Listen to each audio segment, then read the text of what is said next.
Hello dear student, how are you? Welcome to Dinglish current affair. और बताइए क्या हाल चाल है, कैसे हैं आप सब? प्लीज़ कमेंट में मेंशन ज़रूर कीजिएगा कि आप कैसे हैं और आपका सिटिंग हावर क्या है, आप कितने घंटे बैठ के पढ़ते हैं आप। बिकॉज जिससे पता चलता है कि आपका लेवल क्या है, आप किस लेवल की प्रिपरेशन कर रहे हैं, आप आने वाले समय में क्या चीज़ें अचीव करेंगे। ठीक है, इन सब चीज़ों का पता चलता है। इससे आपके अंदर भी मोटिवेशन आता है जब आप अपने सिटिंग हावर को कमेंट करते हैं या फिर लिखते हैं कहीं पे।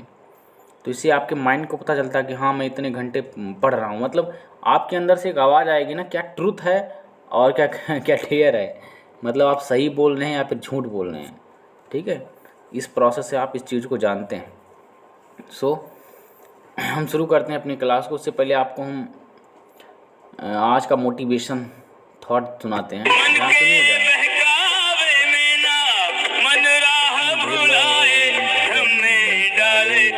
इस मन का दास न बन, इस मन को अपना दास बना ले। आप समझे? मतलब यही इतना सॉन्ग, यही इतनी लाइन कई हजारों करोड़ों की है। ये लाइन कई हजारों करोड़ों की लाइन है। अगर आप इस लाइन को समझ गए तो you are the greatest person on this planet. आपसे बड़ा तब कोई हो ही नहीं सकता। ठीक है, अगर आपने इसको समझ लिया, इस लाइन को, जो अभी बोली गई लाइन, और उसको अपने अमल में ले आए। क्या कहने का मतलब, इस लाइन कहने का तात्पर्य क्या? तू अपने मन को दास बना ले। मतलब अपने मन को, अपने आउन थॉट को तू अपने हाथों में रख लो। ना कि जब तुम्हारे मन में थॉट आए चलो मार्केट घूमने चलें, चलो कहीं और घूमने चलें, मोबाइल चलाने। ठीक है, उस मन पे क्या कहते हैं, चंचल मन, उस पर नियंत्रण कर लो। अब अगर नियंत्रण करने के बाद आपने सोचा चलो वो 150 क्वेश्चन सॉल्व करते हैं, आप बैठे और 150 से आप 200 क्वेश्चन सॉल्व कर गए। अब यहाँ पे आपका मन नियंत्रण में है। तो इस तरह का मतलब प्रोसेस हो जाए आपके साथ। ठीक है, तो फिर चीज़ें फिर होने में देर नहीं लगती हैं। तो 1 महीने में आप 4 किताब ख़त्म करोगे जब ये प्रक्रिया हो जाएगी। ठीक है, इसी मोटिवेशन के साथ हम स्टार्ट करते हैं अपने सेशन को। आज का पहला क्वेश्चन है UAPA act, unlawful activities prevention act. Unlawful, unlawful का तात्पर्य, पहले एक UAPA का मतलब आप समझिए। अनलॉफुल का मतलब हुआ जो कानूनी तौर पे ना हो।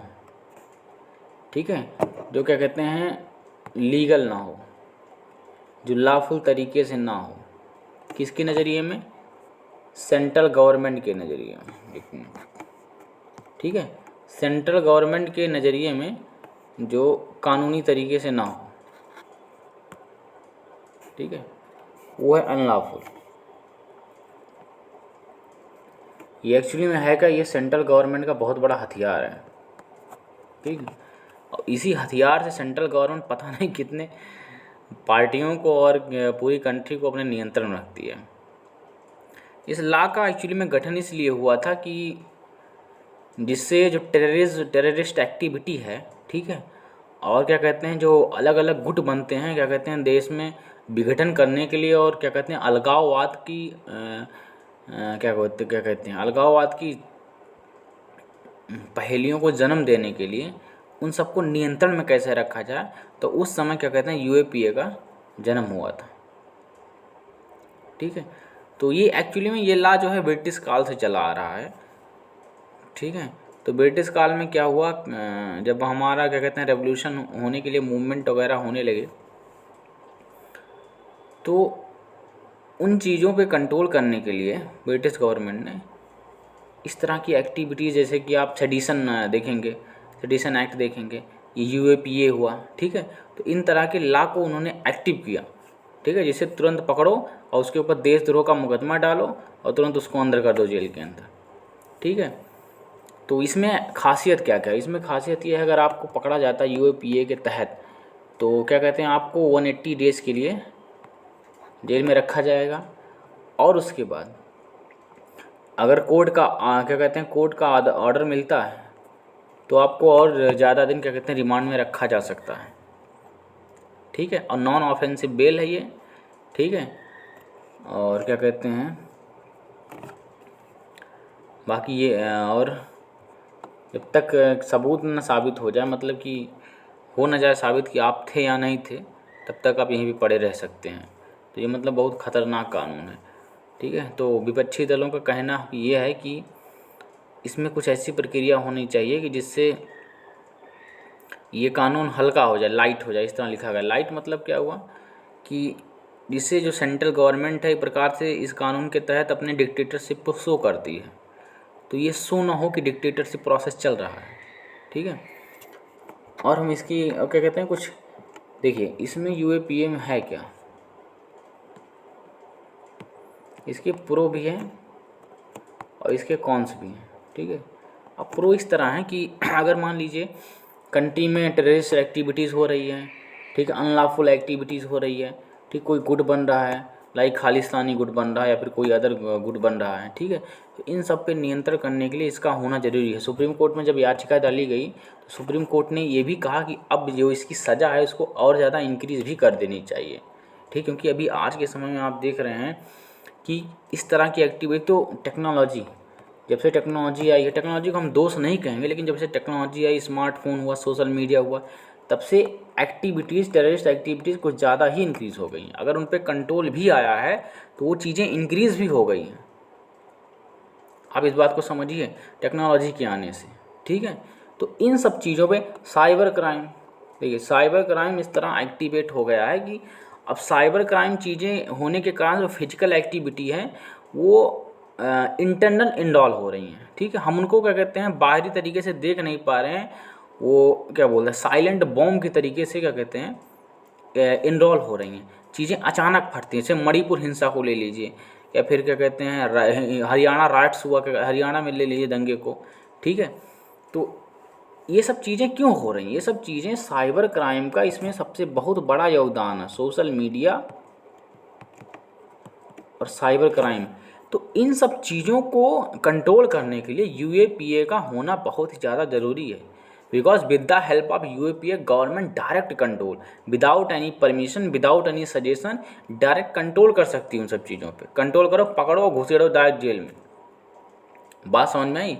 तो इसलिए इसका होना अनिवार्य है, क्योंकि आप भी सोचिए इससे डर बना रहता है। जब डर बना रहेगा तभी तो चीज़ें कंट्रोल में रहेंगी। चीज़ें डर से ही कंट्रोल में होती हैं, विदाउट फियर चीज़ें कंट्रोल नहीं होती हैं, ठीक है। इसलिए इसका होना ज़रूरी है। अब इसके कॉन्स क्या हैं, ठीक है। इसके कॉन्स ये हैं, जैसे गवर्नमेंट अपोजिशन या फिर अदर जो क्या कहते हैं जज हैं और जो रिटायर्ड जज हैं, ठीक है, और क्या कहते हैं जो एडवोकेट हैं और जो आर्टिकल लिखते हैं, उन लोगों ने बताया कि ये बहुत ही ज़्यादा सख्त है। अब बताइए अगर आप एक बार इसमें पकड़े गए तो 180 डेज़ के लिए आपको रख लिया जाएगा जेल में, ठीक है। अब 180 डेज़ के बाद आपसे पूछताछ जो कुछ होनी होगी।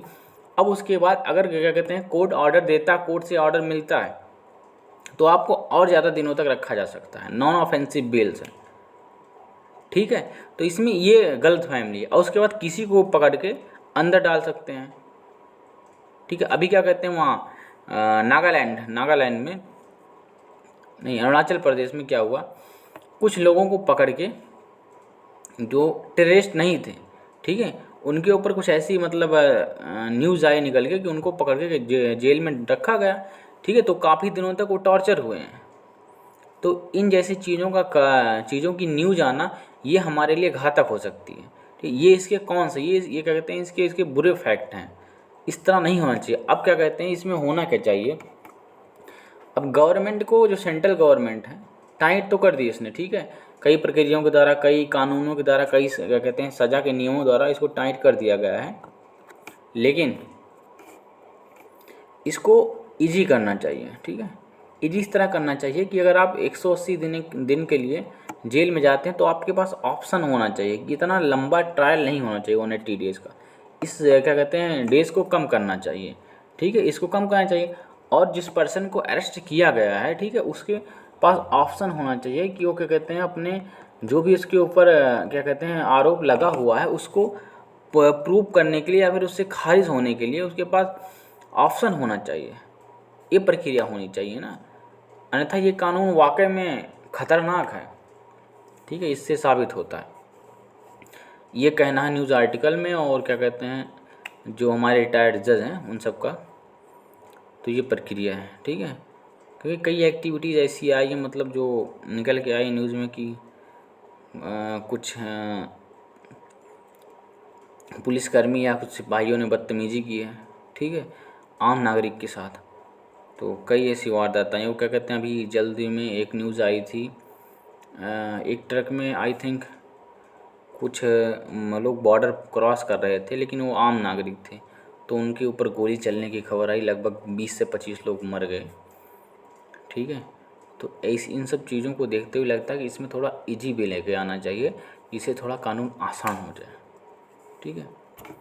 तो ये है, बाकी यूपी है, बाकी इससे रिलेटेड क्वेश्चन आते रहते हैं, आप उन सब चीज़ों को देख लीजिएगा, ठीक है। अगला क्वेश्चन कहाँ गया, what is GI tag, GI geographical indication. ये देखिए प्रीलिम्स से खास करके बहुत इंपॉर्टेंट फैक्ट होता है जीआई टैग, ठीक है। तो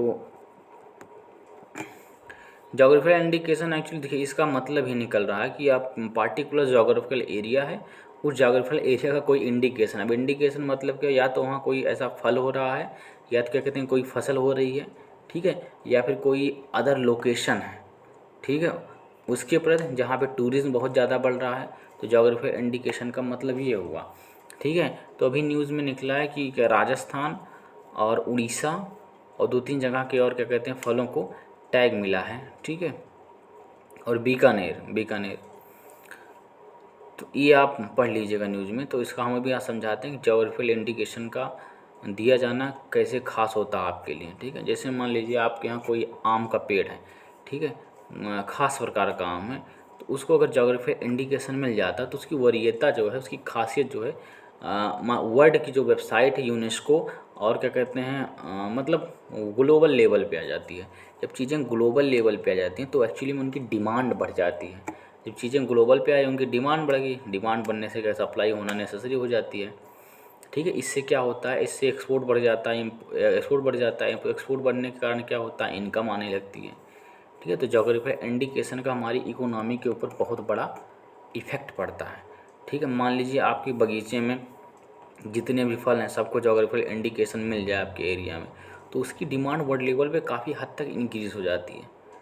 ट्रस्ट एक्चुअली में जीआई ये ट्रस्ट बिल्ड करता है ना, तो ये बात है एक्चुअली में।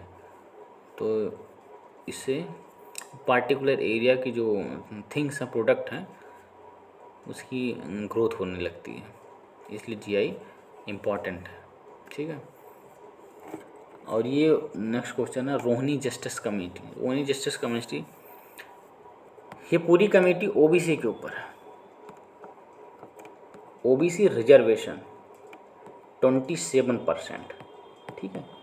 ये कमेटी एक्चुअली में सेटअप क्यों की गई, एक कमेटी इसलिए सेटअप हुई कि जिससे ये पता लगा सके कि जो ओबीसी में कई जातियां हैं, तो उन जातियों को मतलब किस किस को 27% रिजर्वेशन मिला है, किस किस को मिल रहा है रिजर्वेशन और किस किस को नहीं मिल रहा। कई तो फेक हैं, ठीक है, fake in case of income आय प्रमाण पत्र के थ्रू फेक हैं, ठीक है। तो वो जो रिजर्वेशन ले रहे हैं और जो क्या कहते हैं रिजर्वेशन पाने लायक व्यक्ति है, वो रिजर्वेशन नहीं प्राप्त कर पा रहा है। बात समझ में आया कि नहीं, ये प्रक्रिया है। तो इसलिए इस कमेटी का गठन हुआ, ठीक है। और हम आपको बताते हैं कि ये जो रिजर्वेशन वाला फैक्टर है, एक्चुअली में इसको लाने की नीड इसलिए हुई क्योंकि आप शुरू से देखते आएंगे कि कुछ जातियां थी जो कि उनके पास इनकम का सोर्स अधिक था, ठीक। कुछ जातियां थी जो जिसके पास इनकम का सोर्स एकदम लो था, मतलब ना के बराबर था, ठीक है। पहले से ही प्रक्रिया थी, लेकिन जब अंग्रेज आए उसके बाद और बुरा हाल हो गया, ठीक है। जब उसके बाद और बुरा हाल हो गया तो फिर गवर्नमेंट ने डिसाइड किया रिजर्वेशन देना चाहिए। रिजर्वेशन देने से होता क्या है, रिजर्वेशन जब प्राप्त करती हैं जातियाँ तो उससे उनका जो ग्रोथ होता है वो एक्टिव हो जाता है। क्योंकि आप ही देखिए, मान लीजिए IIT JEE मेंस का पेपर लीजिए, कोई भी एग्ज़ाम ले लीजिए, जनरल कैटेगरी, मान लीजिए जनरल कैटेगरी आज के समय में भी क्या कहते हैं थोड़ा ग्रोथ लेवल की कैटेगरी है, ठीक है। वहीं क्या कहते हैं SC ST ये लो लेवल की कैटेगरी है। तो अब इनको उत्थान करने के लिए क्या होगा कि जहाँ जनरल कैटेगरी को 14 क्वेश्चन सही करना पड़ेगा, वहीं ST ST को 7 या 5 क्वेश्चन ही सही करना पड़ेगा, ठीक है, मतलब कम मेहनत लगेगी। जब कम मेहनत लगेगी तो ये क्वालिफाई कर जाएंगे एग्ज़ाम क्वालिफाई कर जाएंगे, then they got the job जब पा जाएंगे देन आफ्टर ग्रो करेंगे। ठीक है, तो एक्चुअली में रोहिणी रिजर्वेशन का मतलब ही यही होता है, निचले स्तर पे जो चीज़ें हैं उनको उठाया जाए और इक्वल समानता किया जाए। लेकिन यहाँ पे कुछ मिसयूज होने लगती चीज़ों को, तो इन्हीं जो चीज़ें मिसयूज हो रही हैं तो इन्हीं को कंट्रोल करने के लिए कमेटी का गठन होता है। तो यही रोहिणी जस्टिस कमेटी का गठन हुआ। ठीक है, ओबीसी से रिलेटेड इतना समझिए। अगला क्वेश्चन है कोर सेक्टर। देखिए हमारे देश में 8 जो है कोर सेक्टर है। क्रूड ऑयल, रिफाइनरी, स्टील, कोयल मतलब कोयला। ठीक है, कितना हुआ, 1 2 3 4, रिफाइनरी, क्रूड ऑयल, स्टील, कोयला। ठीक है, 4 यार हमको भी नहीं याद आ रहा, 4 मतलब जो मेन सेक्टर है। ठीक है, ये एक्चुअली मेन सेक्टर है। अब कोर सेक्टर में अब की बार इंक्रीमेंट हुआ है। ठीक है, ये सेल जैसी कंपनियां जो कि लीड कर रही हैं इन सब चीज़ों को। तो कोल सेक्टर में सीमेंट सेक्टर हुआ। ठीक है, सीमेंट सेक्टर हुआ।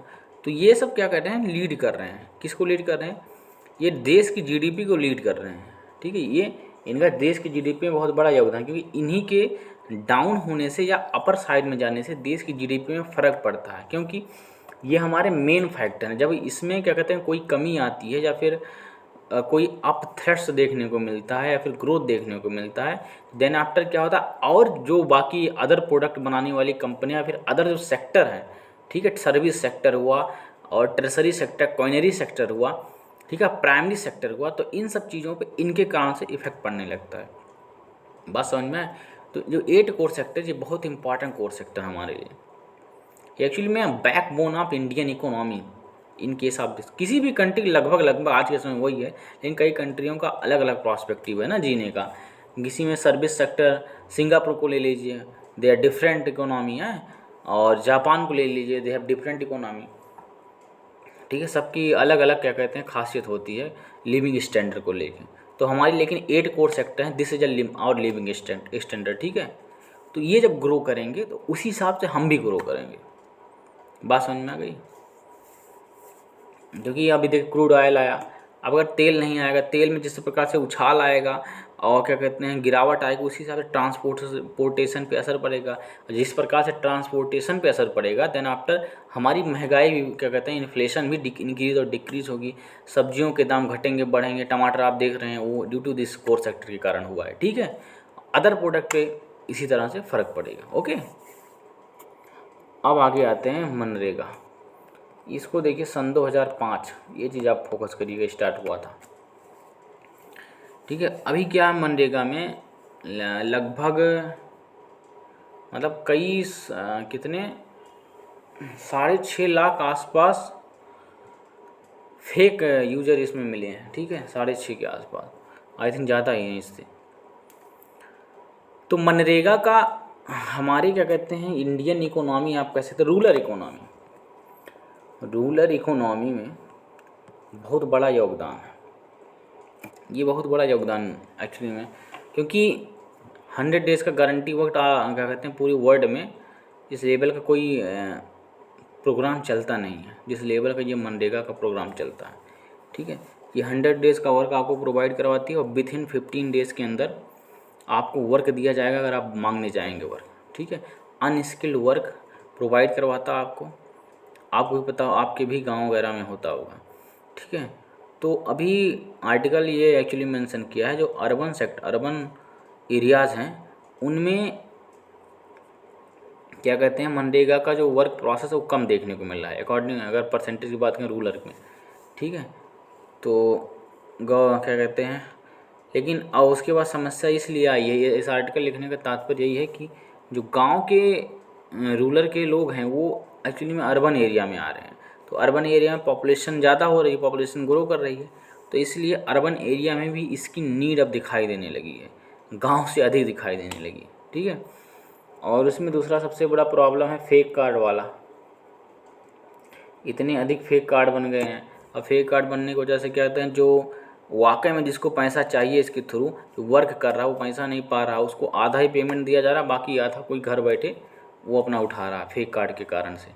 ठीक है, तो इसीलिए इसी से रिलेटेड आपने देखा होगा डीबीटी स्कीम लॉन्च की गई, direct benefit transfer scheme launch की गई।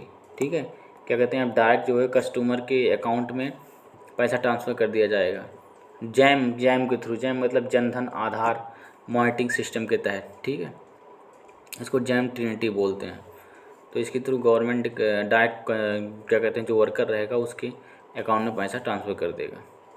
तो इससे कुछ चीज़ें कम हुई है, लेकिन अभी भी बहुत ज़्यादा फेक मिली। उन फेक जितने भी फेक मिले थे, आप एक बार नंबर देख लीजिएगा, उन चीज़ों को डी रजिस्टर कर दिया गया है। ठीक है, तो आज तक की न्यूज़ यहीं तक थी, बाकी आगे मिलते हैं नेक्स्ट क्लास में। पढ़िए, मस्त रहिए और दिमाग को नियंत्रण में रखिए। एक बार आपको म्यूजिक और सुनाते हैं, सुनिए ज़रा ध्यान से। मन राह भुलाए हमने डाले, तू इस मन का दास न बन, इस मन को अपना दास बना ले। ठीक है, मन को अपना दास बनाइए, दिमाग को नियंत्रण रखिए और वक्त को भी नियंत्रण रखिए। जय हिंद फ्रेंड्स, थैंक यू।